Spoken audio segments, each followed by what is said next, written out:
Hola mis queridos estudiantes, nuevamente con ustedes, Miss Lorena, para llegar a sus hogares a través de este medio. El día de hoy, lunes 28 de septiembre, estaremos viendo el siguiente tema, el verbo, otras subclasificaciones. Así que todos empezamos con lápiz y papel y por supuesto con el texto escolar. Bien chicos, como ya les había mencionado, el día de hoy vamos a ver otras subclasificaciones del verbo. Como primer punto tenemos el verbo por la presencia o no del sujeto.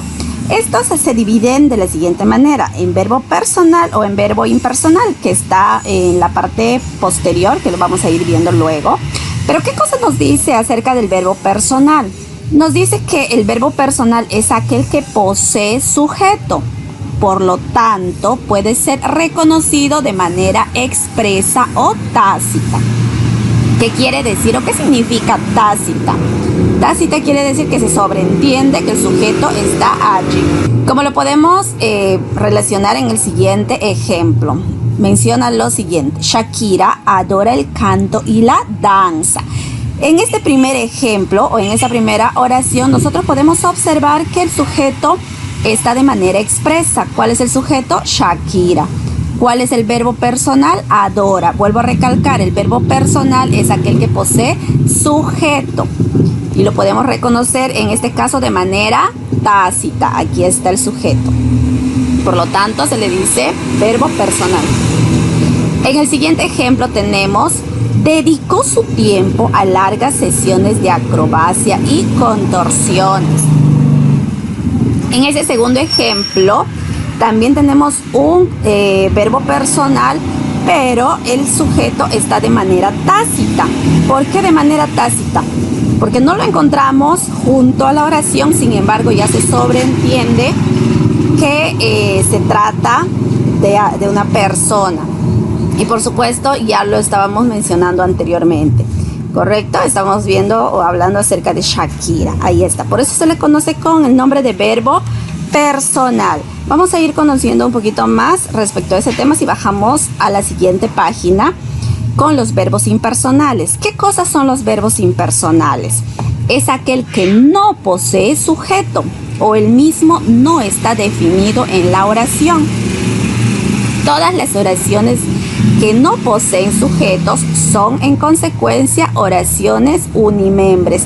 ¿Qué quiere decir oraciones unimembres? Las oraciones unimembres son aquellas que por supuesto puede que no cuenten con sujetos, o también pueden ser oraciones conformados, en este caso, vuelvo a recalcar, de un solo sintagma. Ese sintagma, generalmente, como estamos hablando del verbo, son sintagmas verbales, por supuesto. Estos verbos impersonales se pueden manifestar en 4 casos. ¿Cuáles son estos 4 casos? Cuando hacemos referencia a los verbos referidos a fenómenos naturales. Primer caso. Segundo caso, cuando hacemos referencia al verbo haber. Tercer caso, cuando hacemos referencia al verbo hacer y ser referidos al tiempo. Y por último, los verbos con signos de impersonalidad C. Para poder reconocer un poco acerca de lo que les estoy mencionando, por supuesto, vamos a bajar a la siguiente página. Ahí vamos a ir especificando y explicando de qué se tratan cada uno de estos casos. Cuando hablamos de los fenómenos naturales, aquí está. En este esquema ustedes lo pueden encontrar. Dicen, verbos referidos a fenómenos naturales. ¿Cuáles son? Amanecer, granizar, nevar, clarear, garoar, atardecer, nevar. Bueno, se repite, ¿no? A ver, ¿qué otro fenómeno natural? El que generalmente acá en nuestra región tenemos, llover. Entonces, estos son los fenómenos naturales. Son verbos impersonales. Y luego también cuando mencionamos al verbo haber. Como verbo impersonal se expresa en tercera persona y en singular. Como verbo impersonal. Posee cuando se emplea solo el significado de existir. Cuando decimos, por ejemplo, hay 1000 vicuñas listas para el Chaco. ¿Cuál es el verbo haber? Ahí está, hay. Y no se olviden lo que menciona acá. Se expresa en tercera persona y en singular. Ahí está. Muy bien, a eso nos referimos con el segundo caso. Y el tercer caso, el verbo hacer y ser referidos al tiempo. Estos verbos son impersonales cuando se expresan en tercera persona y también en singular. Ahí está. Tenemos la oración: es tarde y hace mucho frío. Verbo hacer y referidos al tiempo. ¿Correcto? Ahí tenemos el verbo. Por lo tanto, es un verbo impersonal, como ya lo habíamos mencionado anteriormente. Siguiente. Verbos con signos de impersonalidad C. ¿Qué quiere decir esto? Son verbos que ocultan al sujeto con el transpositor C. Emplean solo la tercera persona y el singular. Cuando decimos se hace tatuajes. Entonces, acá, como lo habían escuchado anteriormente, se ocultan al sujeto porque se le reemplaza con el C. Ahí está, se hace tatuajes. Tenemos ahí el verbo. Son verbos impersonales. Muy bien, chicos. Luego tenemos la siguiente subclasificación del verbo. ¿Cuál es? Por la importancia del verbo. Según estos, pueden ser verbo principal o verbos subordinados. A ver, vamos a ver el caso del verbo principal. Dice que posee autonomía sintáctica y puede ser predicados por sí solos. El verbo principal puede constituir una oración. ¿Cuál es esto? Los soldados defendieron nuestra patria. Ahí tenemos el verbo principal. ¿Cuál es? Defendieron. ¿Por qué se le llama verbo principal? Como acá ya lo hemos mencionado, que estos pueden ser predicados por sí solos, como lo podemos observar en el segundo caso, cuando tenemos triunfaron. Si tenemos solamente la palabra triunfaron, ya tiene autonomía. Se puede establecer una oración simplemente con esa palabra. No necesita de ninguna otra palabra para poder tener significado. Por eso se le conoce como verbo principal. Luego tenemos el verbo subordinado. ¿Qué quiere decir subordinado? Que están regidos por elementos subordinantes como los adverbios relativos. ¿Cuáles son esos adverbios relativos? Cómo, cuándo, dónde, cuánto. También si están regidos por pronombres relativos. ¿Qué pronombres relativos? ¿Qué, quién, es, cuál? ¿Quién o quiénes? Perdón. ¿Cuál o cuáles? Cuyo o cuya o cuyas, también cuyos, ¿no? Sus singular y plural. Y también si están relacionados o subordinados por las conjunciones subordinantes. ¿Cuáles son esas conjunciones subordinantes? Sí, por qué, que, ya, que, también entre otros. A ver, vamos a ver o vamos a interpretarlo con los ejemplos. Cuando tenemos espero que crean la historia que les conté o que les contaré. Ahí tenemos el verbo principal, viene a ser espero. El verbo subordinado, ¿cuál vendría a ser?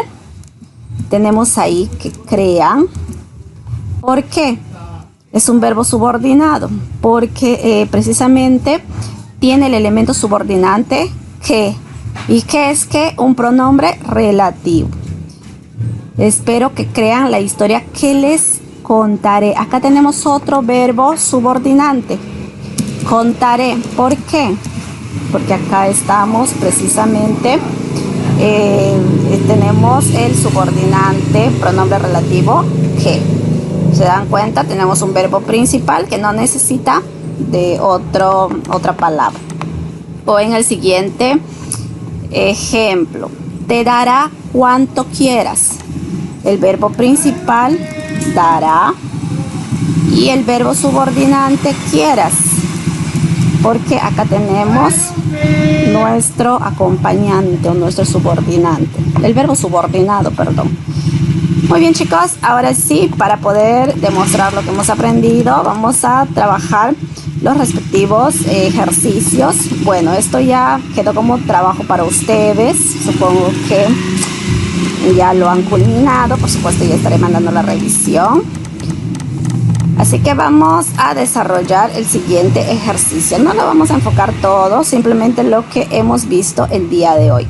Vamos a encontrar los nombres personales e impersonales, los verbos personales e impersonales. A ver, vamos a ir ubicando. Cuando digo anoche, muy tarde en mi tierra, acá está mal, ¿ya? A ver, corregimos, es anochece. Anochece muy tarde en mi tierra. ¿Cuál es el verbo? Anochece. Ahí subrayamos, pero ¿qué tipo de verbo será? Vamos a colocar acá, solamente vamos a colocar PO, si es personal, o I si es impersonal. ¿Qué creen ustedes que es? Acá tenemos un verbo impersonal, así que ponemos I. Cuando nieve, esquiaremos. A ver, ¿cuál es el verbo ahí? Hay que tener mucho cuidado con la identificación. Ya acá pueden haber dos verbos o uno. Cuando nieve, esquiaremos. ¿Cuál es el verbo? Acá tenemos esto. ¿Qué tipo de verbo es? Y también tenemos esto, porque estamos haciendo referencia a nevar. Por lo tanto, acá tenemos dos tipos de verbos. Uno es impersonal y el otro es personal. Muy bien. Eso es lo que vamos a hacer en los siguientes ejercicios. Solamente identificamos los personales y los impersonales. Y luego vamos a ubicar los verbos principales y los subordinados. ¿Correcto? A ver, ¿cuáles son los principales y cuáles son los subordinados? A ver, en el primer caso, partiremos cuando todo esté listo. Aquí tenemos el primer verbo, perdón. Esto vendría a ser, ¿qué cosa? El verbo principal, lo que significa que tenemos acá el siguiente verbo estar. Pero no se olviden que acá tenemos cuando un subordinante, por lo tanto es un verbo subordinado. Ahí tenemos. Así vamos a ir desarrollando cada uno de esos hasta el número 10. Eso sería todo, chicos. Espero que hayan comprendido esta parte de la explicación del tema. Por eso solamente les estoy dando esos dos ejercicios para identificarlos. Cualquier duda que puedan tener, ya saben que me pueden llamar. Yo estaré ya a disipar cualquier duda. Muy bien, jóvenes, nos vemos la próxima clase.